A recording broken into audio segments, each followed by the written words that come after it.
Hello guys, இன்றைக்கி நம்ம பார்க்க போகிற வீடியோ தான். நேற்று ஒரு எபிசோடு ஃபஸ்ட்டு போட்டிருப்போம். அதோட கண்டினியூஷன் தான் இது. அது மட்டும் இல்லாமல் இது பிடிச்சிருந்தா லைக் அண்ட் ஷேர், சப்ஸ்கிரைப் பண்ணியிருக்காங்க. அதுக்கப்புறம் நீங்கள் கமெண்ட்டில் இது போடலாமா வேண்டாமான்னு சொல்லுங்கள். சரி, ஓகே கைஸ். நம்ம எதோடு முடித்தோன்னா, அவள் அந்த கேசலுக்குள்ளே வந்திருந்தா.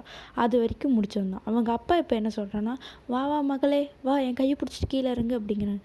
பார்த்தியா எங்கள் அப்பாவுக்கு எவ்வளோ அக்கறை நடிக்கிறாரு பார்த்தியா அப்படி சொன்னோடனே இறங்கி வெளியே பார்த்தா, செமையாக இருக்குது இந்த கேசல், எவ்வளோ பெருசாக இருக்குது பார்த்தியா அப்படின்னு சொல்லிட்டு பேசிட்டு வராங்க. அப்போது ஒரு ஹெட் கார்டு வாங்க, வெல்கம் வாங்க, இதுதான் எங்கள் கேசல். இப்போ நீங்கள் ஒரு டின்னர் சாப்பிட போகிறீங்க, அங்கே எல்லாருமே இருப்பாங்க, ஸோ நல்லபடியாக நடந்துக்கோங்க அப்படின்னு சொல்கிறாங்க. டின்னருக்கும் வராங்க. டின்னரில் பார்த்தா எல்லாருமே எல்லா மெயின் லீடும் உட்காண்ட்ருக்காங்க. இவங்களாம் நான் நாவலில் தான் பார்த்துருக்கேன், நிஜத்தில் பார்க்க போகிறேனே அப்படின்னு சொல்லி பார்த்தா அவங்க ஹீரோவோட அப்பா அம்மாவை பார்க்குறாங்க. அடுத்து இவனுக்கு கண்ணில் கோல்டன் ஐஸ் இருக்குது. அப்போ இவன் தான் மேல் லீடே இருக்கணும். இவளுக்கு கோல்டன் ஹேர், அப்புறம் அழகாகவும் இருக்கா, இவ தான் ஃபீமேல் லீடாக இருக்கணும். அடுத்து இவன் இவ்வளோ அழகாக இருக்கான். ஸோ இவளை பார்த்து நான் விழுந்துட்டேன் அப்படின்னு சொல்லிட்டு கொஞ்ச நேரம் அவனே உத்து பார்த்துட்ருக்கானா. அவனும் எந்திரிச்சு நிமிர்ந்து பார்த்து, யார் இவன் நம்மளே பார்த்துட்ருக்கான் அப்படின்னு சொல்லிட்டு ஒரே ஒரு முறப்பு தான். அந்த முறப்புலே, ஐயோ கடவுளே போதும், நீ அந்த சைடு திரும்பு, நம்ம இப்படி வேலை பண்ண வந்திருக்கோம், இங்கே நிச்சயம் பேச வந்திருக்கோம் அப்படின்னு சொல்லிட்டு உட்கார வச்சுட்டு, இதுதான் என் பொண்ணுக்கு அப்படி ஹீரோயினி மனசன்னு நினைக்கிறா. பாருங்கள், என் பொண்ணுன்னு சொல்கிறேன்னா அவங்களுக்குலாம் என் பொண்ணுன்னு தெரியாதா அப்படின்னு சொல்கிறா.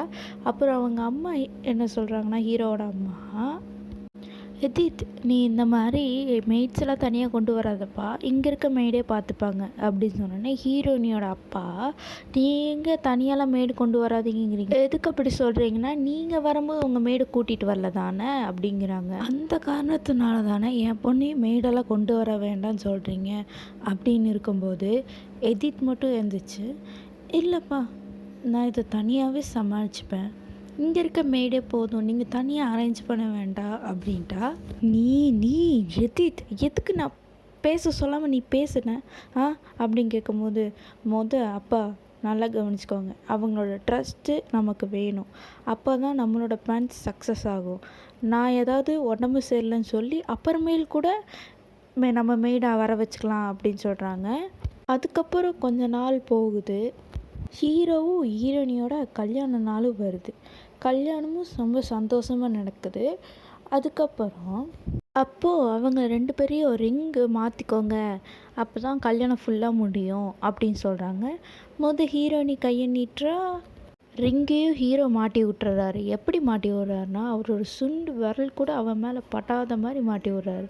அதுக்கப்புறம் அவருக்கு மாட்டணும்ல, அப்போ என்ன பண்ணுறாருனா, அவரே ரிங் எடுத்து அவர் கையில் அவரே மாட்டிக்கிட்டார். என்னடா அது, எதித்துக்கு ஒன்றுமே புரியல, இங்கே என்ன நடக்குது அப்படின்னு பார்க்குறா.